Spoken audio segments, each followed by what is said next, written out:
Kemto. Poa. Haki ndio unasema aje? Niko salama. Nimekuja unisaidie maji ya kukunywa. Unajua ile nyumba yangu ya Nyanzi itoangi maji na hakuna lichi. Sasa vile mvua ilinyesha ile maji yote ilienda chini. Sasa wewe uende mtoni. Kuna lichi. Mtoni kuna waterere huko chini. Nitaanguka. Ndio maana nimekuja haki unipe maji ya kunywa tu kidogo. Ndio hata kesho niamkie. Wacha usonga akweke. Osongo. Wacha usonga akweke. Hata ile yenye mlinipea. Hii mtoto hata unajua ministry hata hili dunia ni eti nimepata nataka kuhama. Amekwenda wapi? Mami, nimeambia kusikana sida.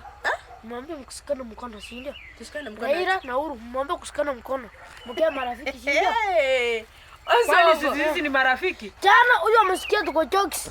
Amekuja pata kelele. Mko jokes gani? Anataka kusikia kitu tunataka kusema. Jana amekujia maji. Mtoto wako akona kierere sana. Hata ungemuita akuja kunipea maji. Mbona ukunipea maji? Mbona kila wakati unaitisha mtoto wako kila kitu nikikuja unamuita? Mami sikia. Jana alikuwa ananuka mtomo.